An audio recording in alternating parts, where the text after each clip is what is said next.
Hello guys, welcome to my YouTube channel Bal Kishan easy chemistry.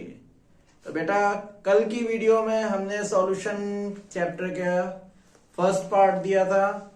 आज हम solution का second part लेके आए हैं, जिसमें हम बताएंगे आपको कॉलिगेटिव प्रॉपर्टी के बारे में। ठीक है बेटा? तो बेटा, टॉपिक 4 के क्वेश्चंस आज हम लेके आए हैं। टॉपिक 4 है हमारा कॉलिगेटिव प्रॉपर्टी। तो जैसा कि हम जानते हैं कि कॉलिगेटिव प्रॉपर्टी क्या होती है, सॉल्यूशन की वो प्रॉपर्टी जो किस पे डिपेंड करती है, नंबर ऑफ सॉल्यूट पार्टिकल। तो नंबर ऑफ पार्टिकल पे डिपेंड करती हैं in which is present in a given volume of solution. तो सॉल्यूशन के किसी गिवन वॉल्यूम में कितने नंबर ऑफ पार्टिकल्स हैं, सॉल्यूट पार्टिकल्स, उन नंबर पे जो प्रॉपर्टी डिपेंड करेंगी, उन प्रॉपर्टीज को हम क्या कहेंगे, कॉलिगेटिव प्रॉपर्टीज। ठीक है बेटा? तो कॉलिगेटिव प्रॉपर्टीज से रिलेटेड अब इसमें कौन कौन सी कॉलिगेटिव प्रॉपर्टीज आ जाती हैं? Relative lowering of vapour pressure, osmotic pressure, elevation in boiling point और डिप्रेशन इन फ्रीजिंग पॉइंट। ठीक है बेटा? तो कभी कभी यह आ जाता है कि जो है कौन सी प्रॉपर्टी कॉलिगेटिव प्रॉपर्टी नहीं है। तो लॉवरिंग इन वेपर प्रेशर और relative lowering in vapour pressure में जो relative lowering of vapour pressure है ये कॉलिगेटिव प्रॉपर्टी है, लेकिन लॉवरिंग इन वेपर प्रेशर जो है ये कॉलिगेटिव प्रॉपर्टी नहीं है। ठीक है बेटा? तो फर्स्ट क्वेश्चन की बात करें हम, तो फर्स्ट क्वेश्चन है, right the name of most commonly used SPM. SPM means semi permeable membrane. तो सबसे ज्यादा यूज होने वाली सेमी परमेबल मेम्ब्रेन कौन सी है? तो बेटा बता दें हम इसका answer. Most commonly use semi permeable membrane होती है सेलुलोज एसीटेट। ठीक है? तो इसका आंसर अगर है तो क्या है, सेलुलोज एसीटेट। ठीक है बेटा? अब सेकेंड क्वेश्चन, ये मोस्ट इंपॉर्टेंट है, कई बार एग्जाम में आया होगा बेटा।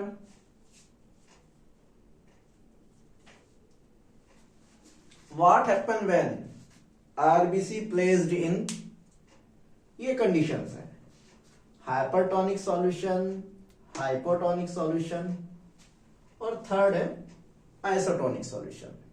ठीक है बेटा? तो हाइपरटोनिक सॉल्यूशन, हाइपोटोनिक सॉल्यूशन और आइसोटोनिक सॉल्यूशन। तो ये क्वेश्चन कई बार एग्जाम में पूछा हुआ है। तो आइसोटोनिक में क्या होता है बेटा, कंसंट्रेशन, ऐसा सॉल्यूशन जिसका ऑस्मोटिक प्रेशर सेम होता है, वो आइसोटोनिक सॉल्यूशन। या ये कह लो कि वो सॉल्यूशन जिसकी कंसंट्रेशन सेम होती है एट ए गिवन टेम्परेचर। तो जब कंसंट्रेशन सेम होगी तो उसमें अगर हम आरबीसी को डालते हैं तो वहां पे क्या होगा, नो चेंज। ठीक है? तो आरबीसी को आइसोटोनिक में डालने पर क्या होगा, कोई चेंज नहीं होगा। ठीक है बेटा? तो आइसोटोनिक में हमें बताया कोई चेंज नहीं होगा।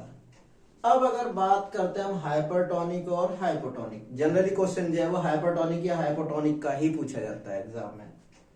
तो सबसे पहले हाइपरटोनिक सॉल्यूशन की बात करते हैं। हाइपरटोनिक मतलब ऐसा सॉल्यूशन जिसकी कंसंट्रेशन ग्रेटर देन हो आरबीसी के अंदर जो सेल फ्लूइड है उसकी कंसंट्रेशन से। तो सपोज ये आरबीसी है, आरबीसी के अंदर कंसंट्रेशन होती है 0.9% NaCl। ये हमने कोई भी क्या ले लिया बेटा, हाइपरटोनिक सॉल्यूशन।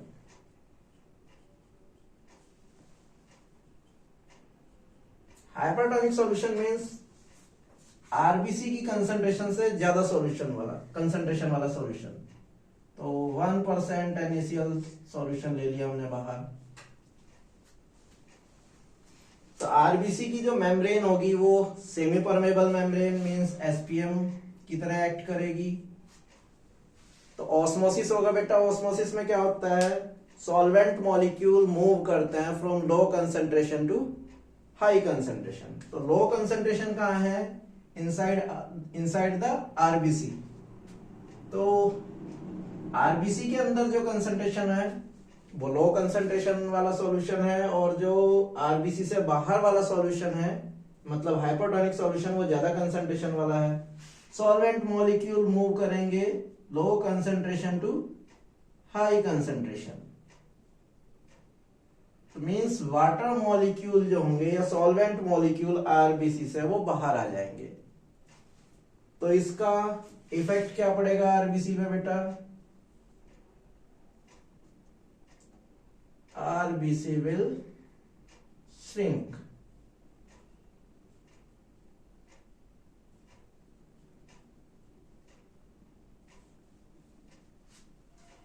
तो अगर हम आरबीसी को हाइपरटोनिक सॉल्यूशन में रखेंगे तो क्या होगा?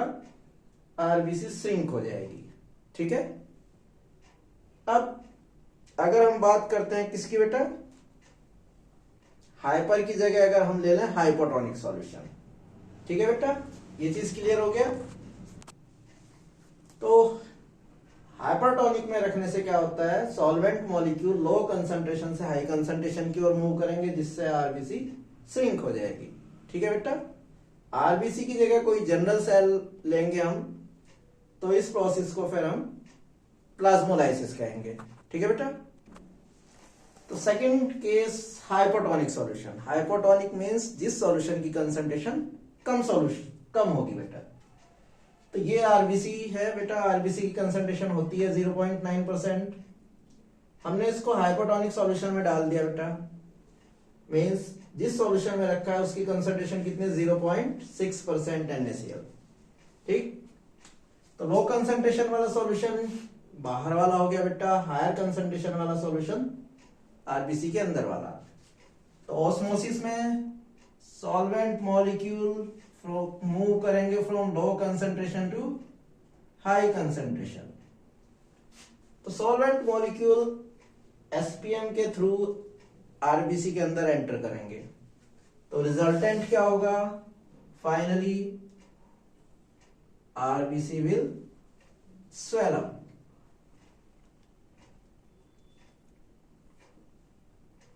तो यहां पे क्या होगा बेटा? आरबीसी स्वेल अप हो जाएगी, फूल जाएगी आरबीसी, और समटाइम्स आरबीसी में भी ब्रस्ट। ठीक है बेटा। तो नेक्स्ट क्वेश्चन है बेटा, why osmotic pressure method is considered as best method to measure the molar mass of polymer. तो बेटा जितनी भी कोलिगेटिव प्रॉपर्टीज हैं सभी का यूज क्या होता है? सॉल्यूट का मोलर मास फाइंड करने में किया जाता है। लेकिन पॉलीमर मतलब किसी प्रोटीन या बायोमोलिक्यूल्स का अगर मोलर मास फाइंड करना हो तो उसके लिए ऑस्मोटिक प्रेशर मेथड ही बेस्ट माना जाता है। क्यों? तो उसका रीजन ये है बेटा कि क्योंकि इसमें क्या है कि टेम्परेचर में कोई चेंज नहीं होता है, और जो ये पॉलीमर्स होते हैं टेम्परेचर चेंज होने से इनकी प्रॉपर्टी चेंज हो जाती है। जो बायोमोलिक्यूल्स होते हैं ये डिस्ट्रॉय हो जाते हैं, अपनी प्रॉपर्टी लॉस्ट कर देते हैं टेम्परेचर चेंज करने से। और ऑस्मोटिक प्रेशर में जो मोलर मास फाइंड किया जाता है वो एट ए गिवन टेम्परेचर फाइंड किया जाता है, टेम्परेचर में कोई चेंज नहीं होता, इसीलिए इसको हम बेस्ट मेथड कंसीडर करते हैं। नेक्स्ट है व्हाट इज रिवर्स ऑस्मोसिस। ठीक है बेटा, इस प्रोसेस को हम डीसैलिनेशन भी कहते हैं। इसी प्रोसेस से क्या होता है कि हम सैलाइन वाटर जो होता है उसको ड्रिंकिंग पर्पस यानी कि ड्रिंकिंग लायक बना देते हैं, उसमें से जो सॉल्ट रहते हैं उनको फिल्टर कर दिया जाता है। इसकी एक application right, it's one application, तो वन एप्लीकेशन इसकी यही है, desalination of water. Next question है व्हाट इज एडिमा। एडिमा क्या होता है बेटा? जो पर्सन बहुत ही साल्टी फूड खाते हैं, ज्यादा नमक वाला खाना खाते हैं, तो उनके अंदर जो है वाटर, उनकी सेल, बॉडी की जो सेल्स होती हैं उसमें वाटर रिटेन हो जाता है, तो उससे उनकी बॉडी जो है वो फूल जाती है, पफनेस आ जाती है उनके अंदर। इस डिजीज को हम क्या कहते हैं? एडिमा कहते हैं। Next question, what precaution should be taken during the preparation of intravenous injection. Intravenous means जो नसों में इंजेक्शन लगाए जाते हैं उनको प्रिपेयर करते समय किस प्रिकॉशन का ध्यान रखा जाता है बेटा? कौन सी सावधानी रखी जाती है? तो अभी हमने ये 3 कंडीशन डिस्कस की ऊपर वाले क्वेश्चन में आरबीसी में, हाइपरटोनिक, हाइपोटोनिक और आइसोटोनिक। तो बेटा अगर हाइपरटोनिक में रख रहे हैं तो क्या हो रहा है, श्रिंक हो रही है आरबीसी। हाइपोटोनिक में रख रहे हैं तो स्वेल हो रही है, स्वेलअप हो रही है, स्वेलअप होके फट भी सकती है। और तीसरी है आइसोटोनिक, आइसोटोनिक में कोई चेंज नहीं। तो अगर इंजेक्शन हम हाइपरटोनिक या हाइपोटोनिक बना देते हैं तो उन केस में क्या होगा, हाइपरटोनिक बन गया तो आरबीसी सारी श्रिंक हो जाएंगी, कोलैप्स हो जाएंगी, चिपक जाएंगी आपस में। हाइपोटोनिक बन गया तो आरबीसी स्वेलअप होंगी, फट जाएंगी। तो इन बोथ केसेस जो पेशेंट है उसकी डेथ हो सकती है।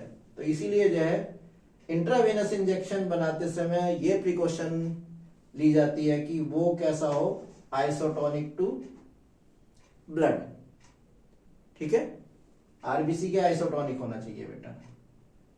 Next question, what do you mean by ebullioscopic constant? Means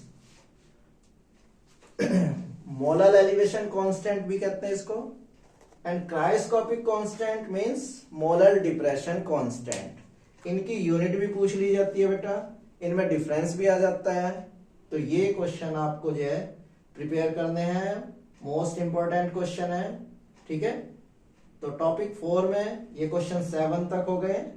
अभी इससे आगे भी मोस्ट इंपॉर्टेंट क्वेश्चन और भी बाकी हैं। ठीक है बेटा, तो बेटा 8वां क्वेश्चन है, right the relation between elevation in boiling point and molar mass of solute.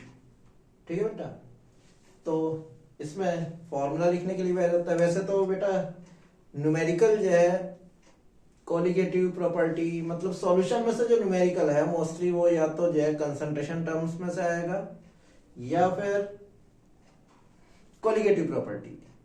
तो कोलिगेटिव प्रॉपर्टी मोस्ट इंपॉर्टेंट है, इसके न्यूमेरिकल्स भी आपको सॉल्व करने हैं। तो इसलिए इन सभी कोलिगेटिव प्रॉपर्टीज के जो फॉर्मूले हैं वो आपको लर्न होने चाहिए। ठीक है, तो इसी उसमें जो है नेक्स्ट क्वेश्चन है, right the relation between depression in freezing point and molar mass of solute. तो ये दोनों ही फॉर्मूले आपको लर्न होने चाहिए। नेक्स्ट क्वेश्चन है, व्हाट आर एंटी फ्रीज। ठीक है बेटा, तो एंटी फ्रीज आप जानते हैं कि जो कोल्ड कंट्रीज होती हैं वहां का टेम्परेचर क्या होता है, वो माइनस में होता है बेटा। तो वहां जो कार के रेडिएटर होते हैं उसमें जो वाटर होता है वो फ्रीज हो जाता है। तो वाटर फ्रीज ना हो इसलिए उसके अंदर जो है वाटर का फ्रीजिंग पॉइंट लो करने वाले केमिकल्स मिलाए जाते हैं, जैसे एथिलीन ग्लाइकोल हो गया या ग्लिसरीन भी डाल सकते हैं हम। ठीक है बेटा, तो ये एंटी फ्रीज होते हैं।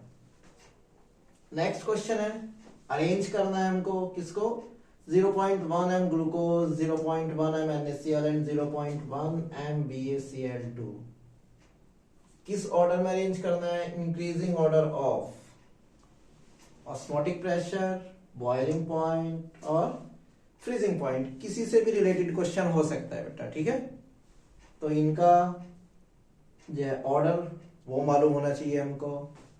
नेक्स्ट क्वेश्चन है, sodium chloride is used to clear snow means ice from roads, why.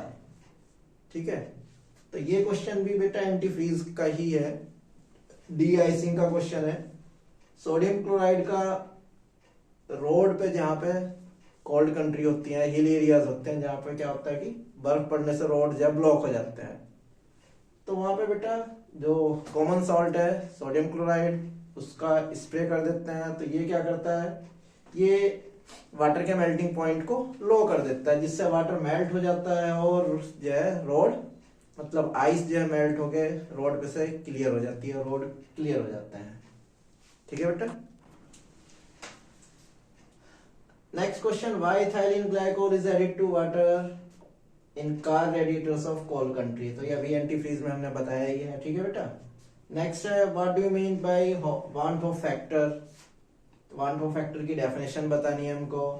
फिर in what cases the value of I will be.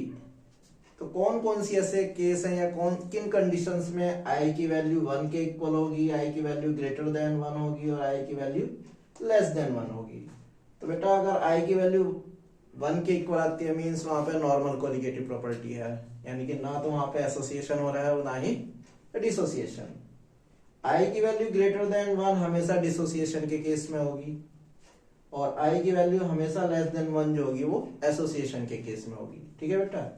और लास्ट क्वेश्चन है what do you mean bye abnormal molar mass. ठीक है बेटा, तो आप इन question की अच्छे तरह से प्रैक्टिस करिए। ठीक है, हमारी शुभकामनाएं आपके साथ हैं, आप अपने एग्जाम में अच्छे मार्क्स स्कोर करेंगे। ठीक है बेटा।